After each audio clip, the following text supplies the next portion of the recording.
union, and around 2016 or so, there was this upsurge in the movement, and we realized that we had to adjust in order to take on the struggles of the future and reorganize ourselves to do that. At the 2016 party conference in November, there were some proposals from several comrades with some proposals to reorganize, and they were adopted and taken up. In May of 2017 at a plenum, we formed the CCCP. This is not the Soviet Union. That was 100 years prior. But we borrowed the acronym, and our reorganizing committee was the CCCP. And it met over the several times during the year to plan what would be for full meetings, which commenced in October or November of that year. And right from the get-go, we had some really horrible conversations. There was a lot of opportunism, and I was really shocked, and I'm sure the entire party, the people who weren't a part of this faction, were all shocked, because it was some horrible vitriol and some, basically a group primarily based in Detroit was challenging for the leadership of the party. You know, we are a communist organization, and our task is world revolution. That's a very ambitious thing. But ambition cuts both ways. It's a double-edged sword. Our ambition is not personal. Our ambition, or should not be personal, it's an ambition of our class to complete its historic task. But in the process of reorganizing, there was another ambition, I think, that popped up, and this was this personal ambition of people who wanted to assume leadership of the entire party. And the struggle was nasty. I remember some of those calls where, you know, I learned some new dirty words like Madam Chairperson, repeated 50 times or so in a nasty voice, talking about one of our Secretariat members. And just horrible, horrible accusations against our leadership. And a lot of this was deep-seated and long-standing, which many of us weren't aware of, because some of the things that led to this faction was stuff that went back 30 years, you know. We learned during this period about, you know, visits by Sam to Detroit where he wasn't picked up at the airport and things like that. But the struggle continued, and I think I would like to say the party prevailed, because this faction did not have its way. And while we were dealing with this, another situation came up in the city of Baltimore around sexual assault. And it was not handled well by the branch there, to say the least. We will get into more details as we go forward, I'm sure.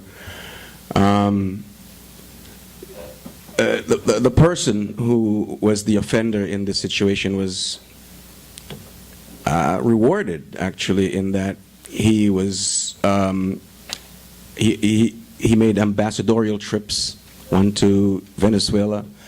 He was visiting with branches in other places where there were other vulnerable people who should not have been exposed to his presence.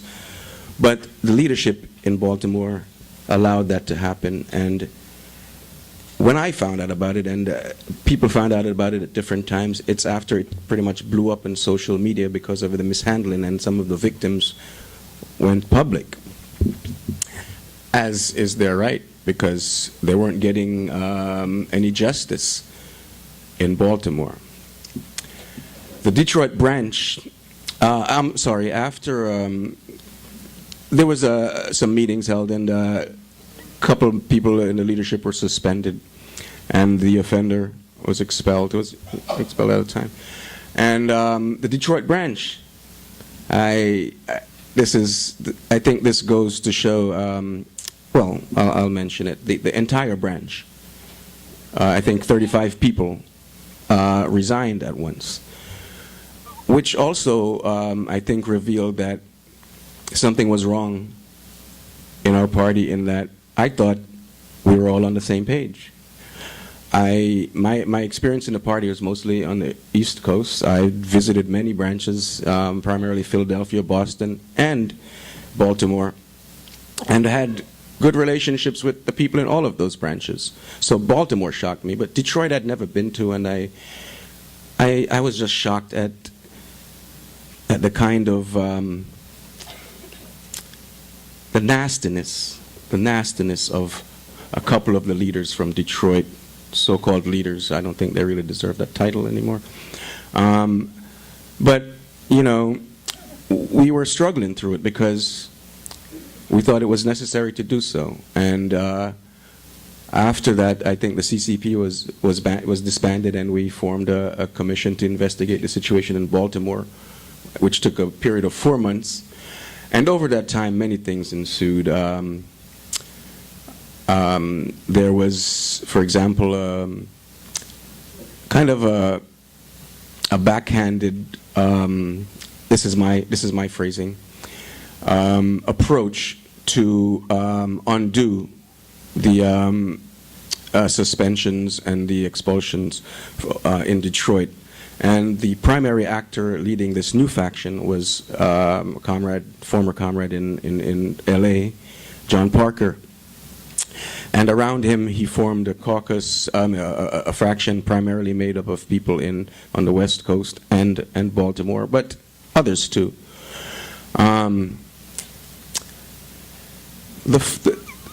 The struggle that went on, they did actually succeed on a call in winning a vote to undo those suspensions, but the reaction in the party was swift. And I remember an outburst specifically. I'll never forget the tone and the outburst from a comrade.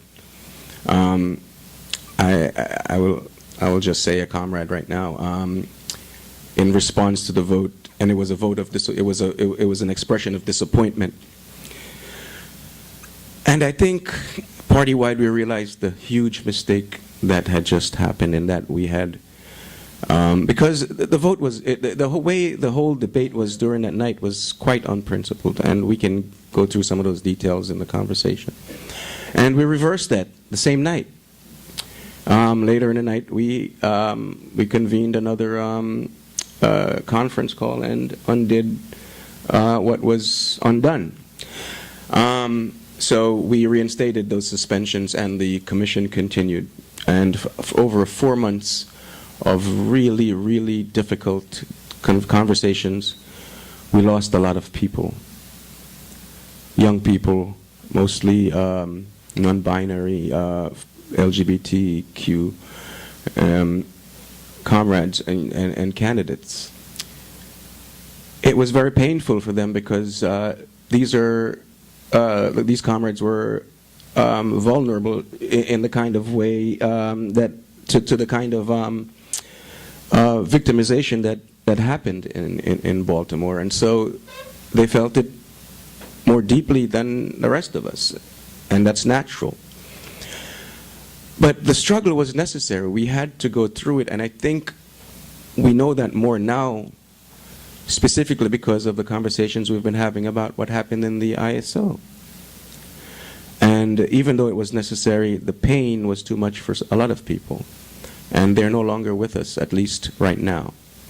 Now, people left for different reasons. Some not so principled. We've had a comrade in New York resigned without saying why. A couple, actually. And there was this unprincipled development. Now, Workers' World Party, one of the things we're really proud of is our position on the national question. And the young man that was guilty of sexual assault was a person of color. And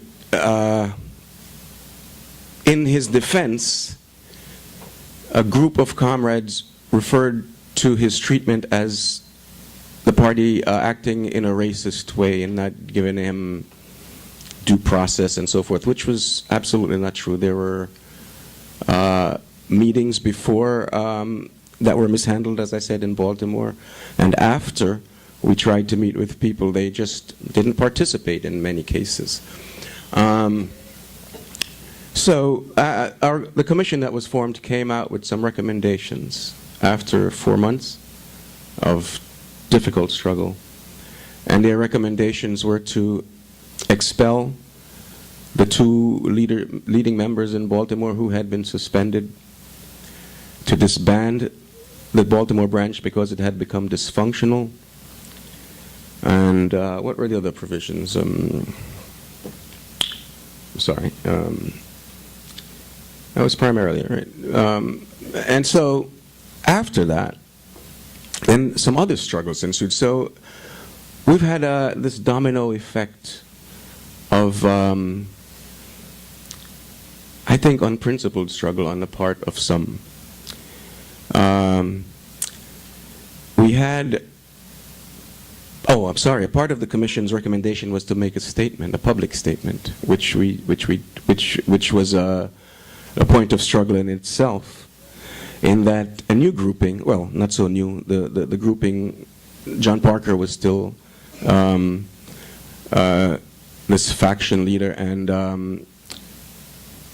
more people that were probably working with him came to the forefront, primarily folks in New York who had access to some of our important resources, communications, our paper and social media accounts and so forth.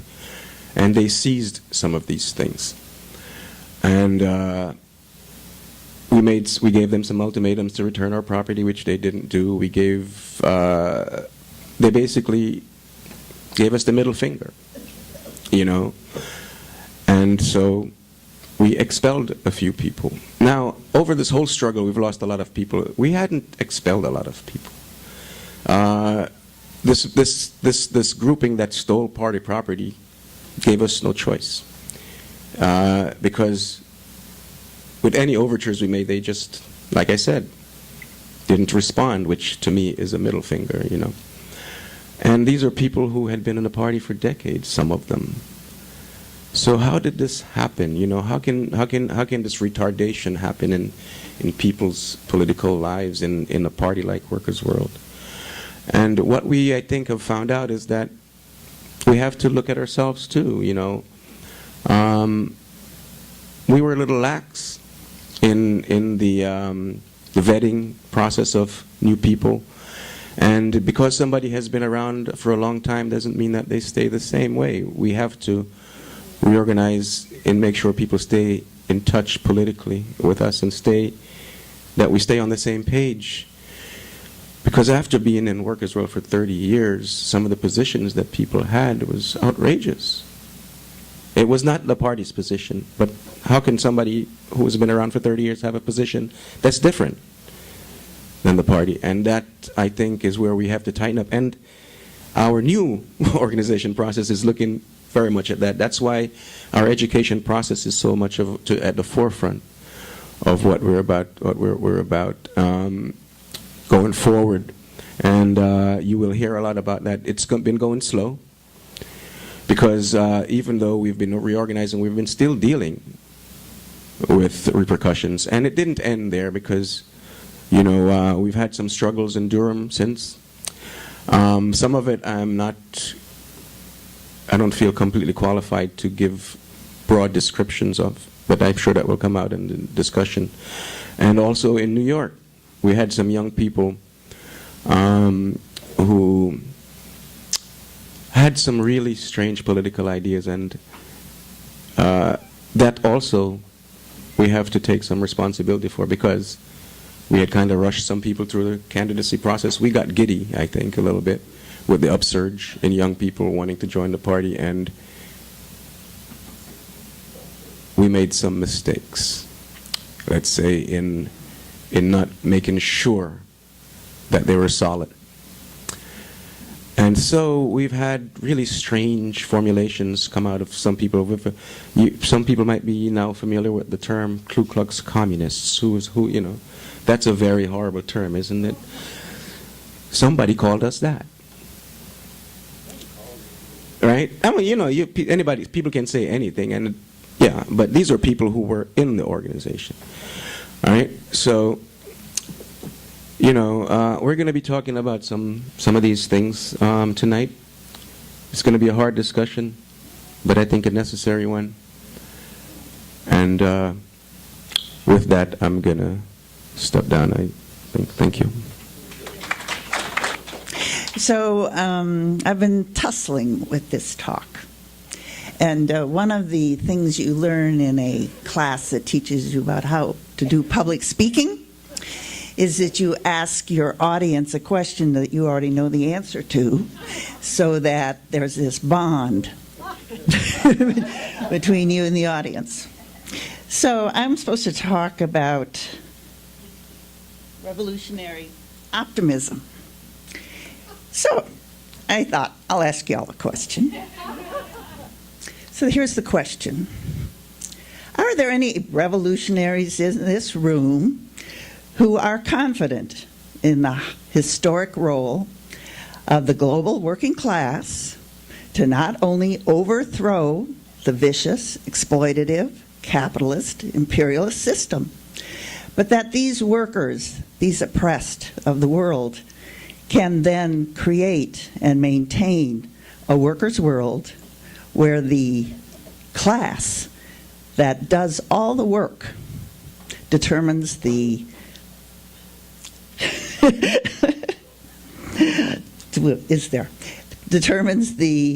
production and distribution of the collective wealth. Are there any revolutionaries like that in this room?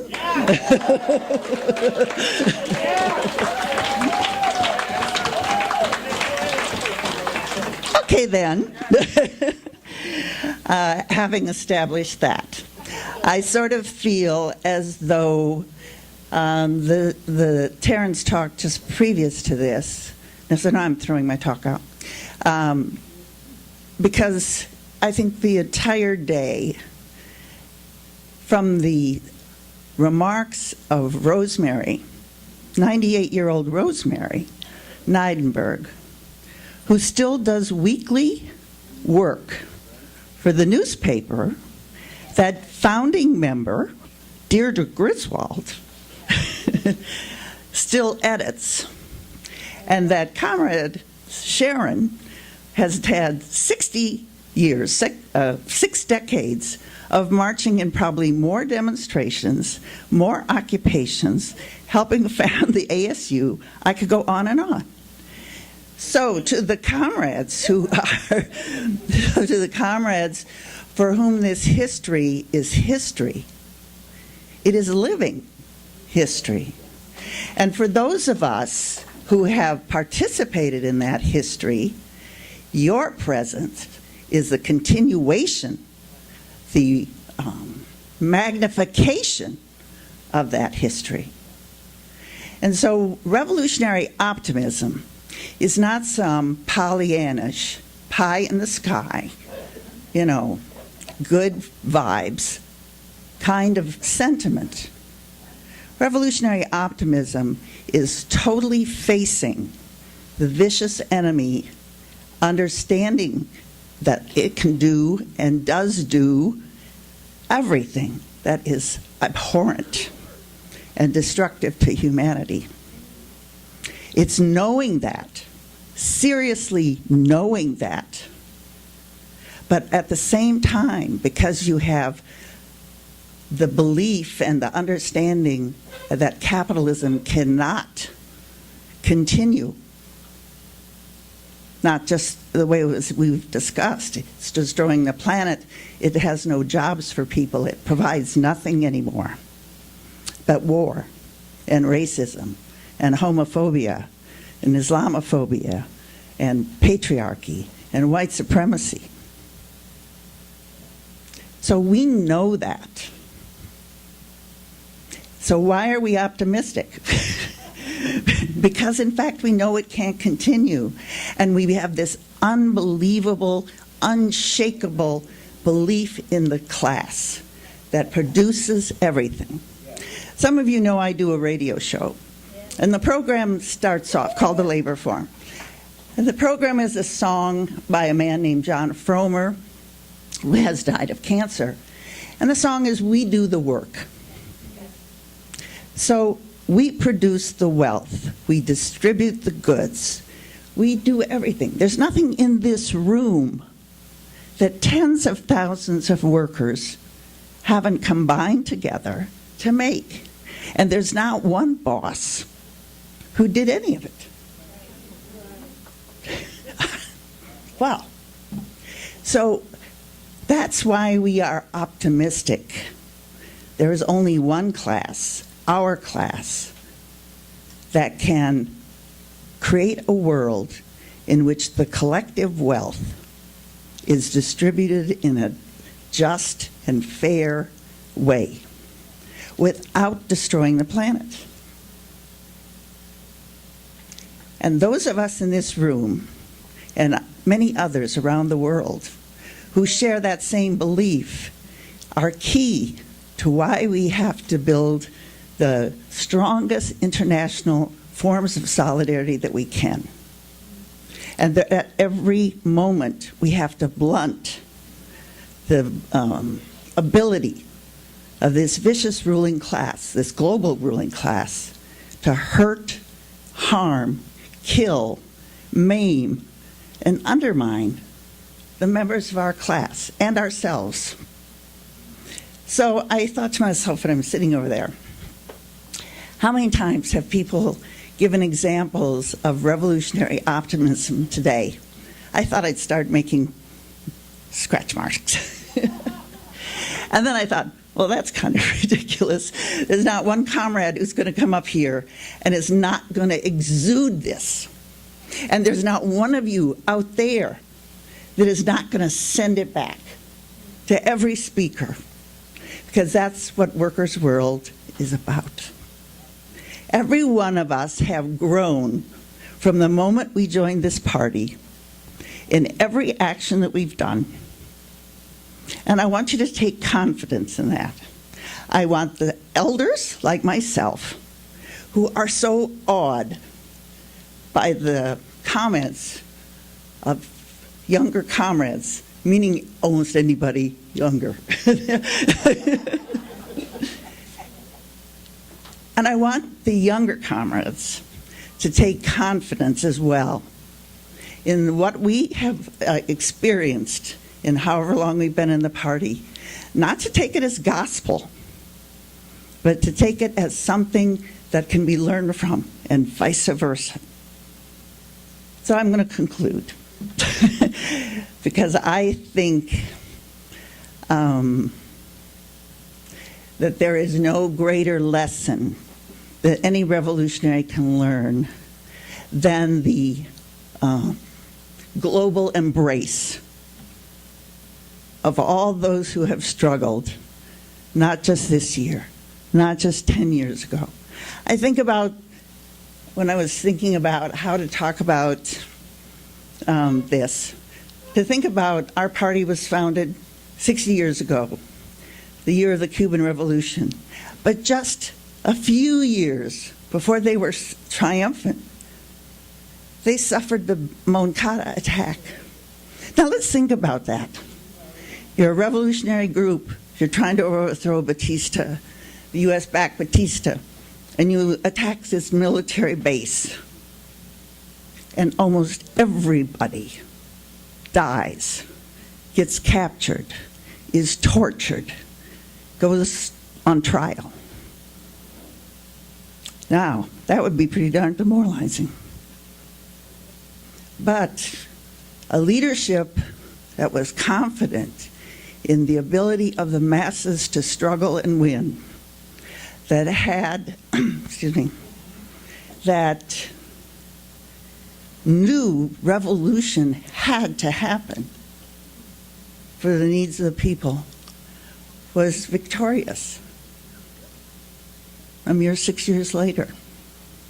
I want us never, never to get to the point where the enormity of the struggle makes it seem like we cannot win. I think comrades have referenced in other talks about how the ruling class has shaky knees. They know they're on shifting sands. Let us take confidence that we are the ones who are on firm ground. Thank you. Good evening. I don't want to break this thing. Yeah, so my name is Scott Williams. I use he, him pronouns. Come up here, please. And I'm still on loan from the Durham branch. I live in Philadelphia, but I'm kidding. I'm joking. All right, it's a joke. So anyways, my name is Scott Williams. I live in Philadelphia. I'm excited to speak here. I'm kind of blown away. I don't know why I'm speaking last. I think that was a mistake, and we'll see. But I want to steal a little trick from Diane's playbook here. So raise your hand if you survived one of the most challenging years in your party life, but you survived. Well, comrades, give yourselves a round of applause.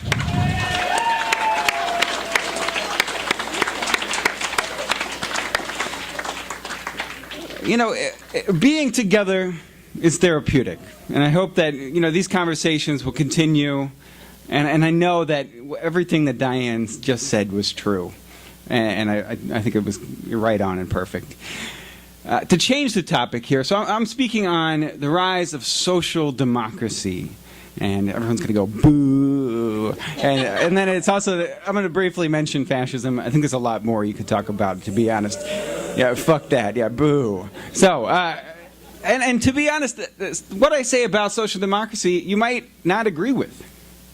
And I think that it's something that we need. When I was writing this, I was like, oh, shit, I'm not sure that people would agree to this. And I'm actually pretty sure that people don't agree with this. So I'm raising it for discussion because I think we need to continue to discuss this point. So, the 2000... it's weird to go to reading something. The 2008 financial crisis has birthed a new level of struggle for the working class, and it's against capitalism. It's shown up as, occupying Wall Street. It's showed up as fighting white supremacy and fighting the racist police. It's showed up against fighting ICE terrorism and fighting austerity. But it is a whole new level of struggle against fighting capitalism. And I'm proud to say that our party has been active in all of these struggles and found ways to connect these struggles to the struggles of the most oppressed. We've done the best we can. I guarantee that. But interestingly, arising from the conditions of this period, the next phase of this kind of youthful revolt against capitalism has kind of grown and blossomed in an unlikely place. At least for us. And that place right now is something called the Democratic Socialists of, quote-unquote, America. Now, the DSA, an organization, you had a couple thousand people in it, maybe 5 years ago. Today it has 60,000 members in hundreds of branches across the entire country, or this entire stolen land. Young people, right? They're flocking to this organization because of the talented, politicians like AOC and even the Bernie Sanders kind of campaign and their relation to that. Also magazines like the Jacobin and their whole kind of online world that they've built that's, reaches millions and millions of people. As well as their campaigns around Medicare for All and the Green New Deal. And I'm sure I can tell. I can feel the tension, and I can tell that all of you are a little pissed off. You're like, but I want to talk to the comrades real quick.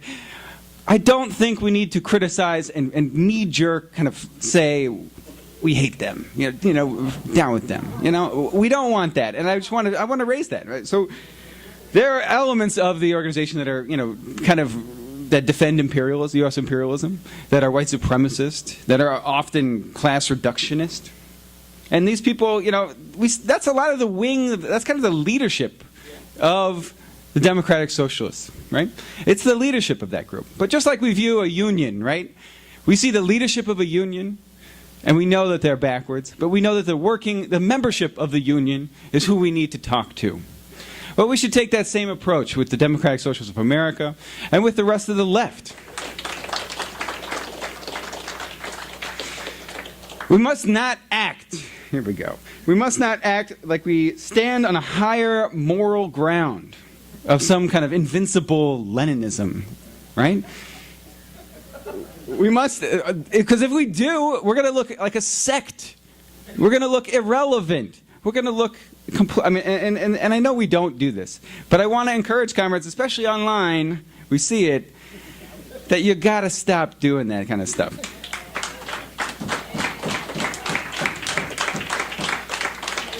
We must find a way to be a relevant pole in the working class movement. As kind of Terence said, we must be of the world, not separate, not self-righteous, but prove that we're real human beings that are building a project that's attractive enough to the most genuine revolutionary forces of the day.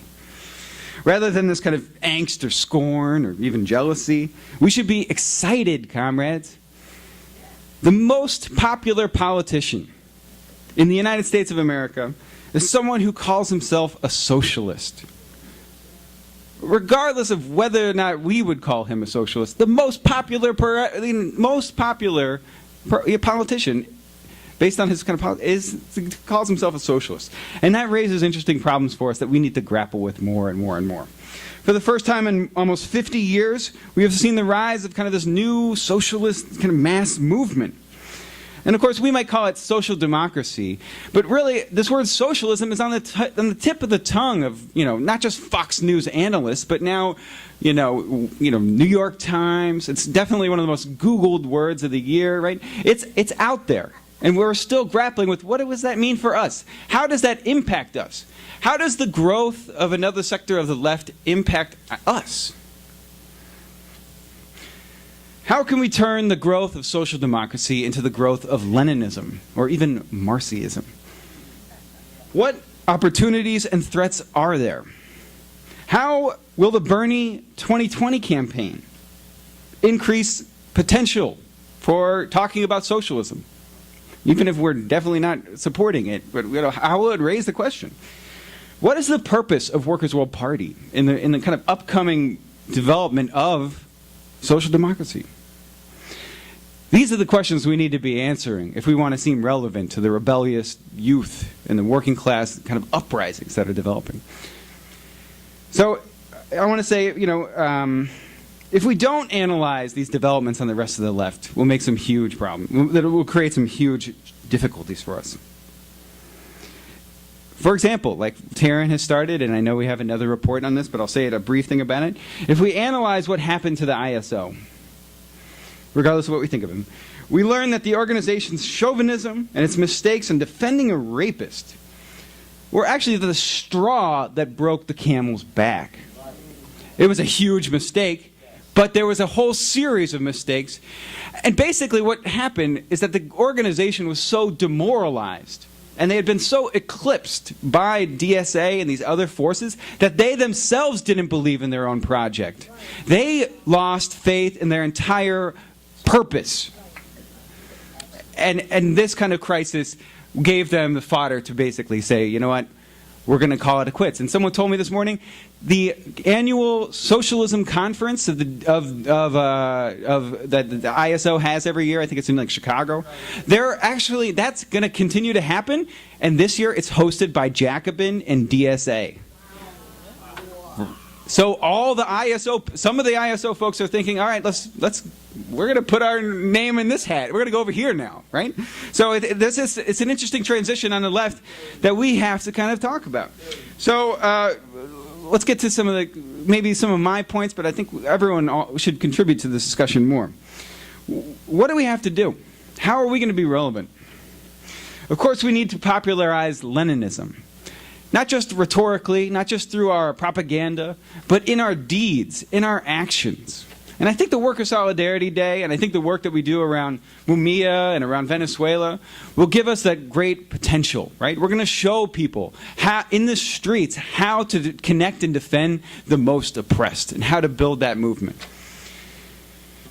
Now, we're still trying to figure out what is the popular vehicle? And I think John Bone has proposals, and we have some ideas around how can we rhetorically, like ideologically, raise our level of politically kind of putting out our tenets. How do we explain to this new generation the importance of the national question, the importance of a vanguard party? That's one of the sick lessons of the ISO collapse, is that they're saying, you know what, the vanguard party was irrelevant.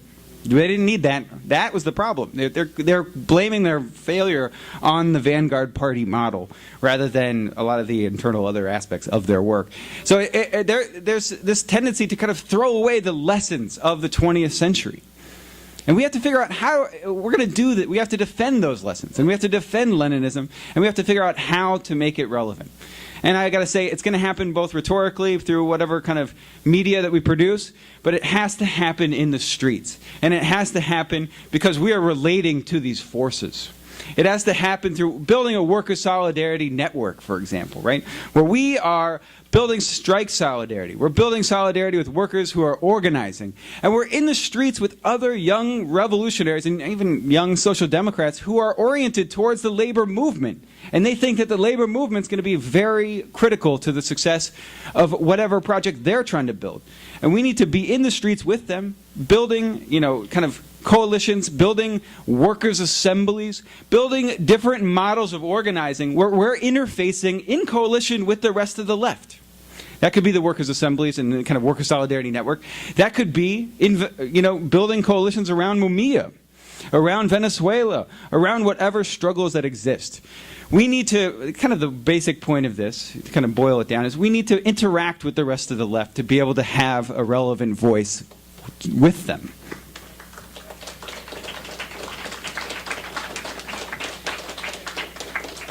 Now, I haven't even, the time is up and I haven't even mentioned fascism. I mean, it's kind of, that's where we're at.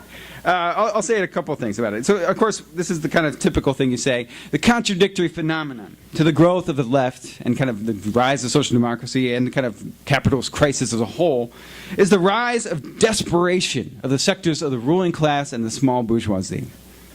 With the setbacks of the socialist camp, and we can never forget the kind of the big setback that is like the early 90s and how that's still impacting our organization and the left as a whole. With that setback, the ensuing kind of neoliberal destruction of the middle classes in the imperialist world has given social fodder to the rise of right-wing extremism. White men terrorists have struck in all corners of the world, radicalized by the growing crisis of capitalism. This is only the beginning of the terror of fascism. The collapse and errors of social democracy, especially in kind of these European countries, and the relative weakness of the left has provided for the rise of fascistic elements across the world.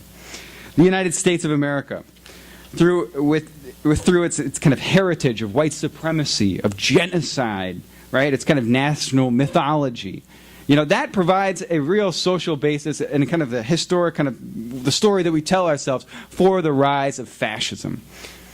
But even despite that, we have one of the world's most mighty, multinational, and world historic proletariat that we have to organize and figure out how we're going to defeat the rise of fascism in the United States and beyond. Workers' World Party knows how to fight fascism. Whether that's with the lead pipe, whether that's with Mike's, the bullhorns and the posters, whether that's with, having a mass rally in November in Philadelphia to shut down the Proud Boys. They brought 10 people, we brought 5,000 people and shut down the entire event. That wouldn't have happened in the way without the party, right? That would not have looked like that without the party. And we've done that time and time again where we've shut down white supremacy, shut down fascism, and taken it on head on, which I think is a militant, proud tradition, right? We're not about debating fascists. We're about fighting them. Well, comrades, this is my last paragraph. Workers' World Party, right? Has always been filled with the best professional revolutionaries, right? The best fighters for our global class and for the oppressed. It always has. We've been tested that. We have a real experience with that, and we have that legacy here. And that's why we have existed for 60 years, and it's due to all of you in this room. We must continue to find ways to build worker solidarity, to build these workers' assemblies, to build these other struggles, to deepen our ties to mass organizations of to sectors of our class that are fighting back against dead-end capitalism. We have survived a desert.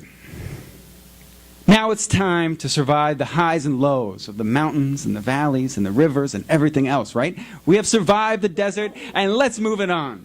So, mild in manner, bold in matter, build a workers' world. The following statement was prepared by Comrade Jeremy from the West Virginia branch of Workers' World. Dear comrades, I regret not being able to attend this incredible important conference this weekend. Between work and some health challenges, I was unable to be present. Not long ago, I wrote a reflection about being a former member of the recently dissolved International Socialist Organization that was shared on the ICC listserv. I have been asked to make a few comments in relationship to our own internal struggle. For the last decade, I've been a proud member of Workers' World Party, but 5 years prior to that, I was a member of the International Socialist Organization at Kent State University. As we all know, while the ISO identified as a Leninist organization, they differed from us on nearly every international issue except for Palestine. During my time in the organization, it was also very sectarian and hostile towards other groups.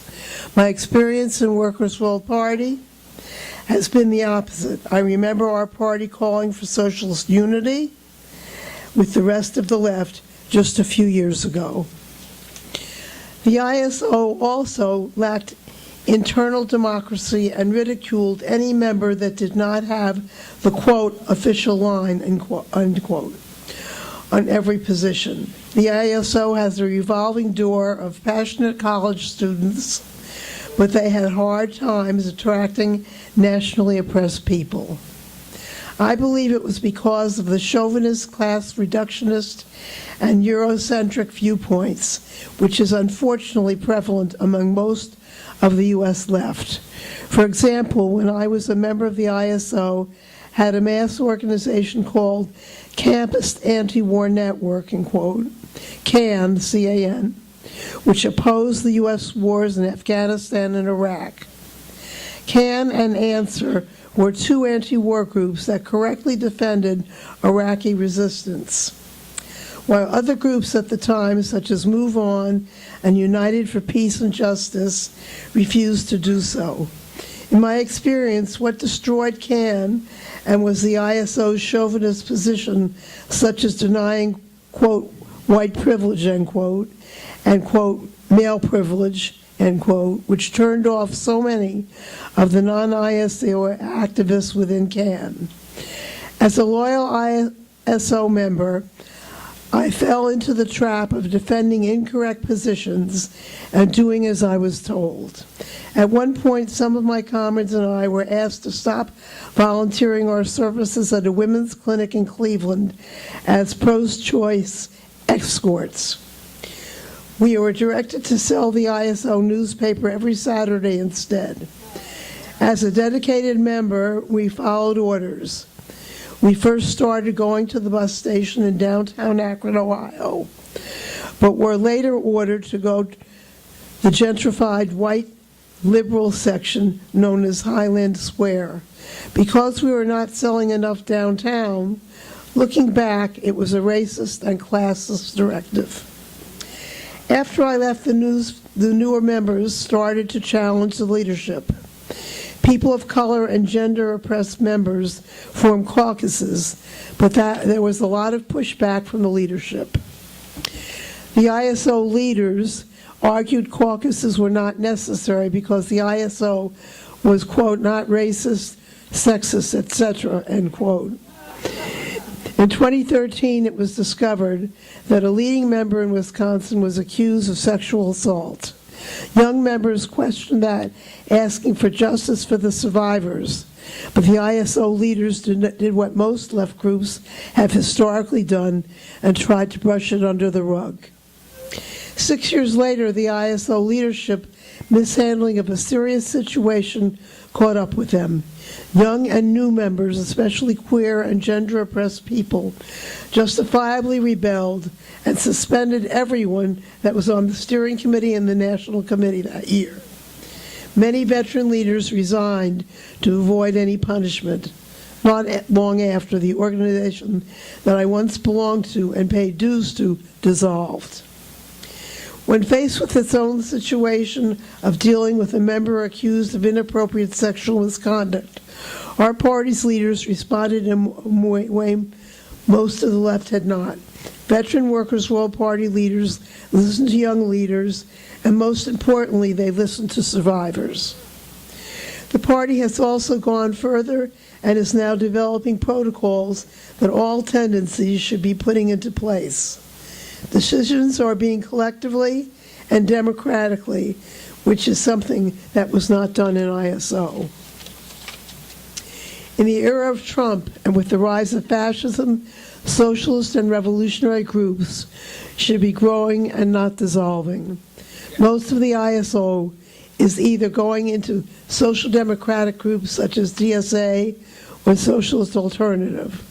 While these groups have large numbers, they do not have a revolutionary or anti-capitalist perspective that our party has. As the U.S. is threatening wars with Venezuela, Iran, people need the politics of our party. I am optimistic our party will prevail because we have done and will continue to do what is necessary in these troubling times. In unity and struggle, Jeremy Radabaugh, West Virginia branch.